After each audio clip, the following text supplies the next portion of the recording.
is a position, right? It's a post. Vayu, Surya, Chandra. So Madhvacharya was, so whoever the personality occupied that post was incarnation of that personality. Where did Vayu get the knowledge of the Vedas? That personality.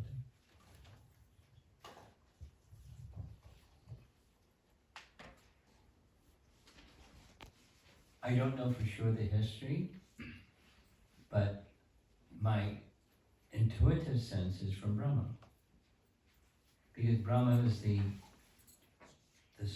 original receiver of all the Vedas, and Brahma shared the knowledge of the Vedas with the Devas. I don't know of any particular scriptural reference that says what I just said. It's intuitive. Up front, there's two. Go ahead. Hare Krishna Maharaj. So Maharaj, my question is that like how Madhvacharya went all over the south testing the grounds of his commentary on Brahma Sutra, and then later we have other acharyas also like Ramanujacharya who also presented their viewpoints. That wasn't later, it was prior. That's okay. But the point still remains. So the point is that how is it that like it's the same truth but different viewpoints are coming out of it, but still it's like, I mean, they are all trying to basically oppose against the philosophy of Advaita, but still there are different viewpoints coming out. Why not? You're saying why, I'm saying why not?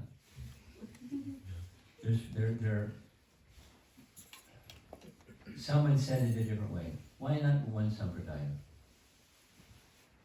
Why 4 sampradayas? And then within the sampradayas, there's branches within the sampradayas. So why the branches within the sampradayas? You know, people are different. There's the truth, and there's a different. You look at through the truth of this lens, that lens, the other lens. There's diversity because of different people, and different people who are worshippers of the Supreme Lord. They may like this, they may like that, they may like the other. That's fine. Just like every one of us, I said this yesterday. Every one of us here, we didn't. I mean, the exception of those who are youth who are growing up in the Hare Krishna movement, the rest of us didn't start with this. So we had some, you know, as the air carries different aromas, the mind carries different conceptions of life. So we had some conception based upon whatever, family and what we heard and what we read, what we understood, put the package together, we carried conception. Then along came, you know, Lord Chaitanya's teachings. So it's different. So it doesn't mean Madhva's teachings aren't right or Ramanujacharya's teachings aren't right. It's just different lens of looking at the same thing. So why is there diversity? Because there's diversity. Why different flowers? Why not just one flower?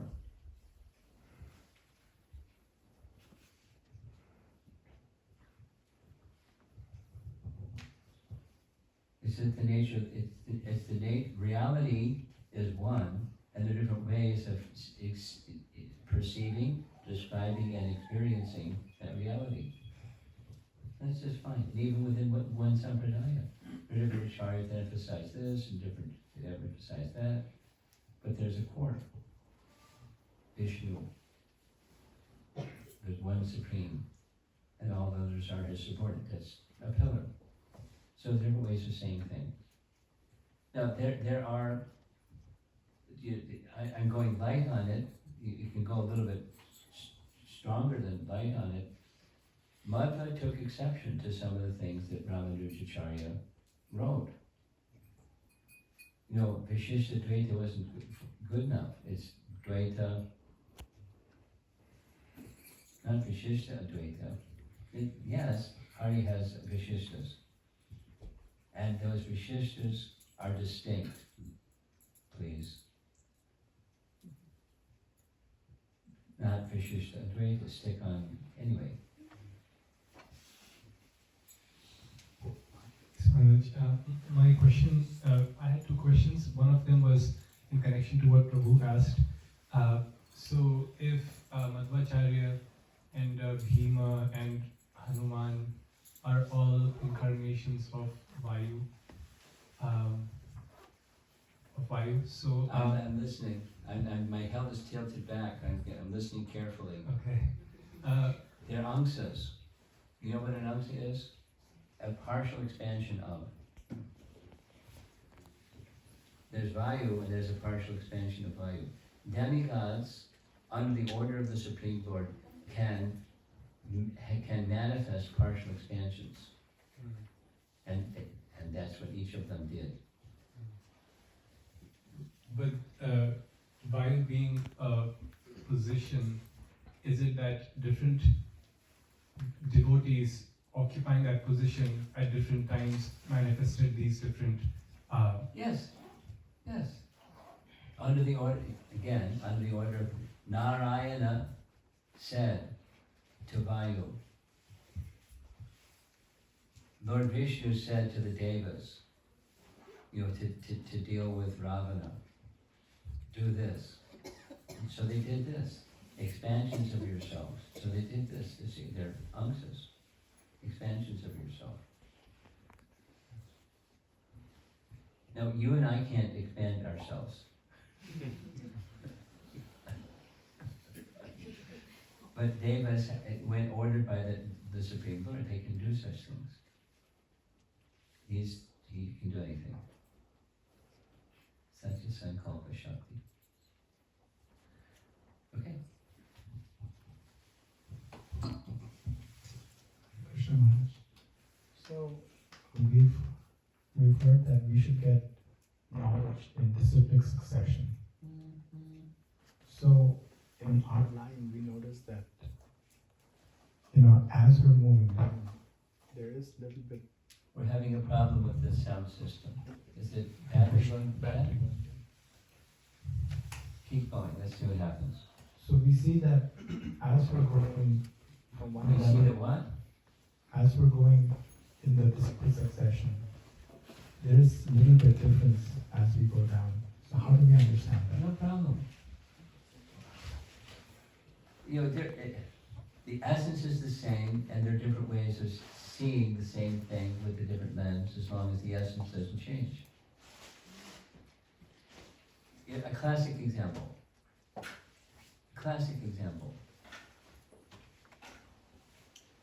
Baladev Vidyabhusan and Vishwanath Chakravarti Thakur, not only they were contemporaries, but Baladev was a disciple, a Shiksha disciple.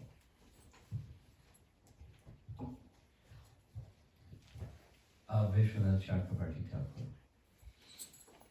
And in their Bhagavad Gita commentary, they say diametrically opposite things about a certain phrase in the first chapter of Bhagavad Gita. The armies were unlimited and the armies were limited. Same word interpreted two opposite ways. It's a different way of looking at it. It's not like Baladev was an uppity upstart and wanted to say something and outsmart his guru. You just have a lens to which they look at things. And that's just one generation to the next generation of faithful disciple. So when one can see the same thing through a different lens, and it's provided, because there's this nice saying I like very much. It's from Brahma Samhita. I'll say it slowly. Yadrashi Shraddha Siddhi Bhavati Tadrashi. Yadrashi Tadrashi. Whereas this, therefore that. Yadrashi Tadrashi. Siddhi Bhavati means, Bhaktisiddhanta's translation is that one gets realization. Siddhi, he translates as realization. Siddhi Bhavati. According to what? Shraddha. So it's not that Baladev Shraddha and Vishwanath Chakravarti Thakur Shraddha were incomplete. There's difference. And according to that difference or Shraddha, they saw the same thing this way or that way. And it's okay. It's okay. They followed the rules of Sanskrit, and they had this realization. And they wrote the realization without being uppity towards the other one. So there's diversity. It's similar to this other question. You know, the different sampradayas and why not one, and so forth. So does that answer your question? Yeah. You have a follow-up. Go ahead. Can you get the microphone back? So then how do we turn it on? How do you do what? So then how do we understand, what is Krishna as it is? What is Krishna's what?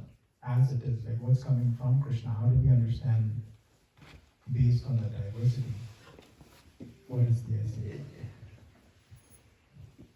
You have to have it, sorry to say, you have to have a little intelligence. It's precious. But Krishna gives intelligence.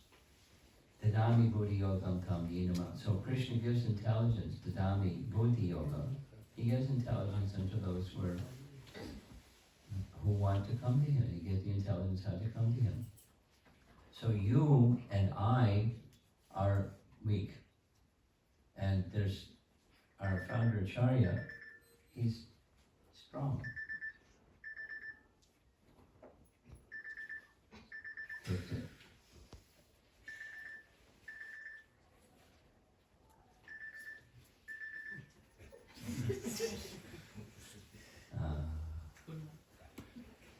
Technology.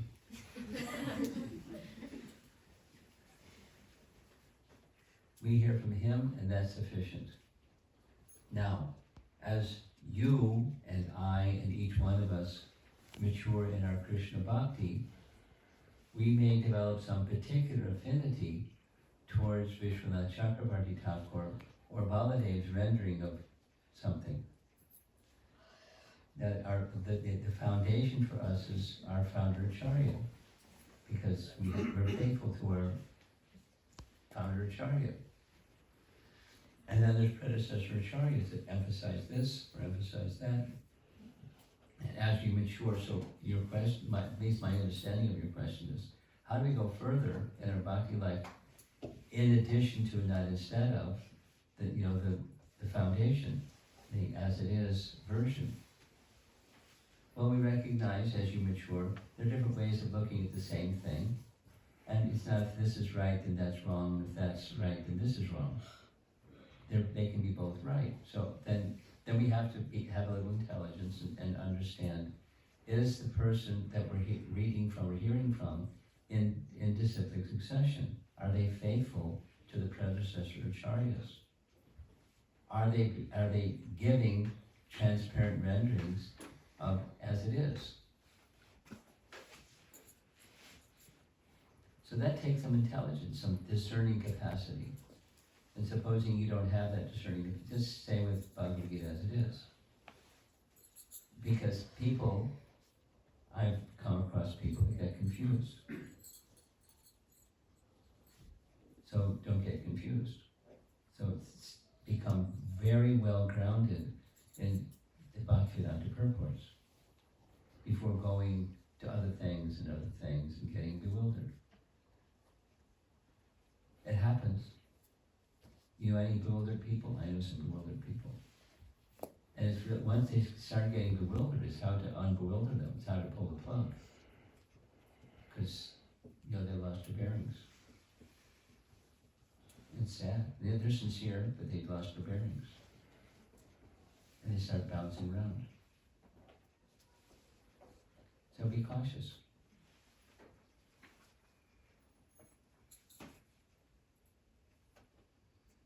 And be in the company of those that are cautious and mature and can guide you, so you don't have to go through that confusion thing. And if you don't have such person, then don't go off into La La Land and start reading stuff and getting bewildered. That's intelligence.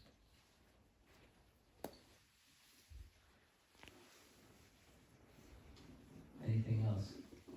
Let's see if there's, you got something, but let's see if there's somebody else. Anybody else in the room? Okay. Hare Krishna Guru Maharaj. Not sure how to ask this question, but Madhvacharya, as a very young personality, eminent personality, took sannyasa at a very young age, 18. I'm just trying to correlate it to today's time where lot of us are on the path of bhakti. Yes. And we don't preach to take sannyas to youth probably. That's right. So I'm just trying to understand, great personality supposed to be followed, and He's exceptional, that's the answer. He was exceptional from the get-go. Everything was precocious. He just started at an early age to write, and et cetera, received upanayana at an early age. He was a super excellent person. So that's the exception. Now you're back to your question.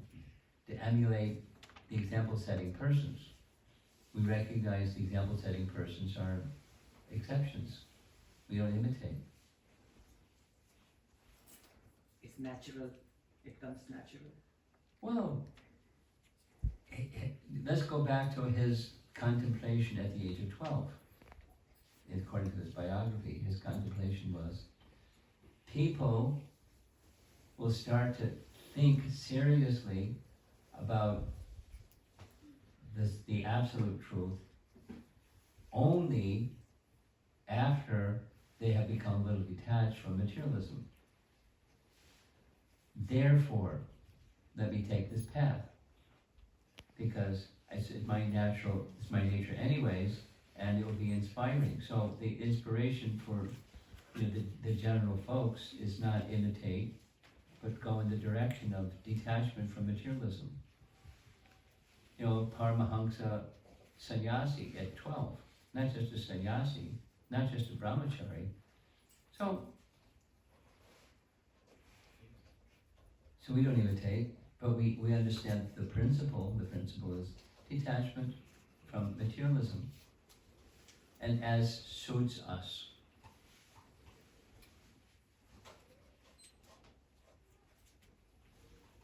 I can say about myself,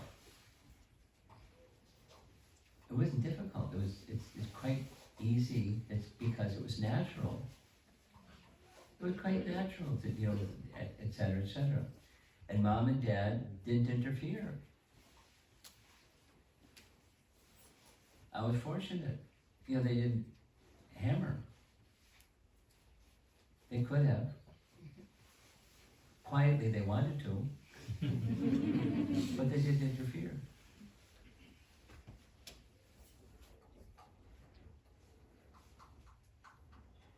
Thank you very much. Now, someone may want to interfere.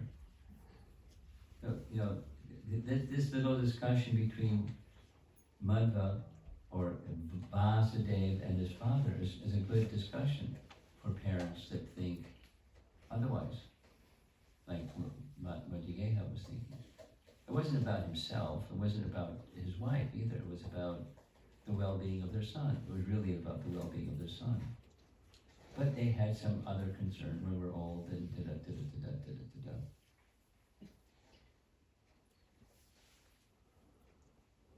Okay. You have the last question.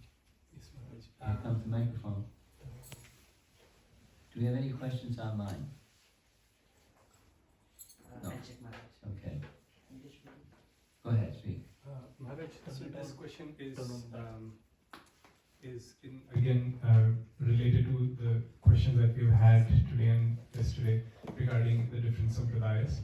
So, and the differences of the different sampradayas. So, is expect to have this disposition of having some philosophical flexibility in how we approach, Shastra or the philosophy, given that there are different sampradayas, and as you mentioned, there's different variety because people are different. So sometimes we may be a little fanatical about our understanding. So is this encouraging us to be more flexible? Yeah, respectful, and not just flexible. Respectful.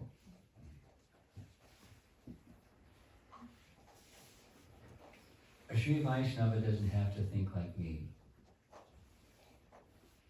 And I don't have to think like a Sri Vaishnava. I mean, the example I gave yesterday was, two way up there in the Sri Vaishnava tradition became ardent followers of Chaitanya Mahaprabhu. Venkatapati would have also, except he was the head priest. He couldn't just move to Vrindavan. He was the head priest. But he had deep appreciation. And as I mentioned, generations later, it's carried on. Generations later, deep appreciation, not cosmetic, genuine, deep appreciation. But it's faithful to their tradition while being good. So that's in Bhaktisiddhanta a major function or mission was helping the sampradayas respect the essences that are the same. Anyway, without going into that more. And can we expand this to other religions as well? Oh, yeah. At the same time, be faithful.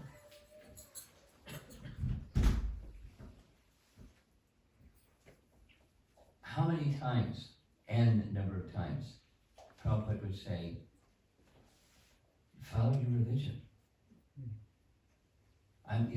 You find the name of God and chant that name of God.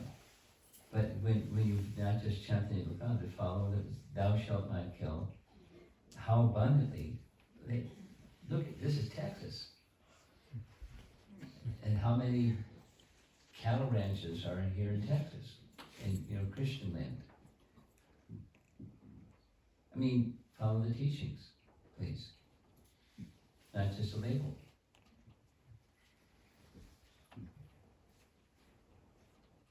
And be respectful of those that are following, and encourage people to follow. If you have to give up Dadaism and take this and some, follow your teachings, please. And if you find these teachings are going to help you follow your teachings, then accept it. Anyway. That's it. Thank you very much.